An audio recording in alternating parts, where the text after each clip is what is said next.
So this brief is basically to discuss key observations that we made during the Kenyan election, which was held on the 9th of August 22.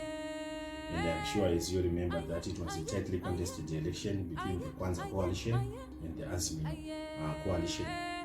And the Kenyan election taught us a number of ways in which we can improve how we manage our elections as Zimbabweans. And I think Zimbabwe Electoral Commission, as our election management body, should also be able to borrow some key highlights and key lessons from the Kenyan election. Let me start by saying that what is important from the Kenyan election is that they taught us that tabulation, counting, and the announcement of results must always be timely in practice. And this also helped in terms of dealing with issues of potential conflict, and also in terms of managing, the electorate. And the Kenyan election also taught us that votes must be properly counted, and properly transmitted, verified, and collected under public scrutiny. And I think this was fairly done. And it also taught us that all materials used for the election must be stored safely and must be available to the public after the election. I'm sure you remember that the Kenyan Supreme Court reopened the ballot boxes, and they were able to verify some of the forms that were used in the election, which should be the norm and standard in any election. And we also discovered that the Kenyan election was always able to provide all interested parties with information. And for example, the media in Kenya was given access to be able to run a parallel voter tabulation, which also produced almost similar results to that of the independent electoral management body. And most distinctively, the election process was conducted in a markedly more transparent, competitive, and democratic climate than any previous Kenyan election. Then in terms of issues of inclusive participation, the Electoral Boundary Commission were able to extend voting to prisoners. They were given the opportunity to be able to exercise their right to vote, and even the diaspora community was also able to participate in the election, which we think these are some of the key lessons that the Electoral Commission should be able to borrow and also to implement.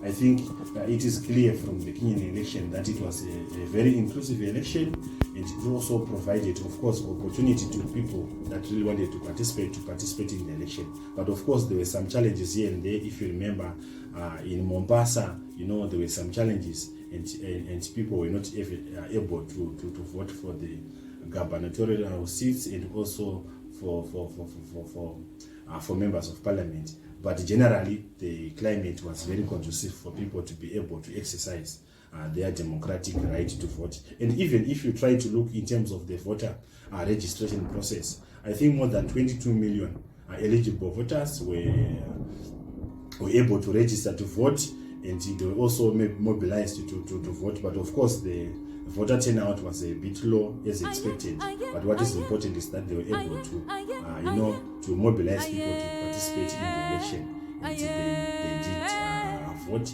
And what the other issue that I also want to emphasize is that the Kenyan election, the Kenyan Supreme Court was able to independently and professionally manage, the court process. Remember, the Kwanzaa coalition had to approach the court soon after the election results were announced by the Independent Electoral Boundaries Commission, and the Supreme Court was able to give a verdict, which was, of course, accepted by all the political parties, but of course, the Kwanzaa coalition noted the Supreme Court ruling, but of course they disagreed with the ruling that was given, but it was generally accepted. And William Ruto, who is now the president, was inaugurated after that Supreme Court ruling.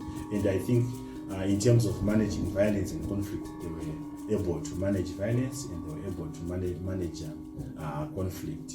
And maybe what I also want to indicate is that contesting parties, they should be able, to provide leadership, and also the courts can also be a face of stability. And I'm sure the Kenyans, they opted to litigate their differences over elections rather than resort to force. So I think there are many lessons that the Zimbabwe Electoral Commission can also borrow and can also implement as we prepare for 2023 harmonized elections. I thank you.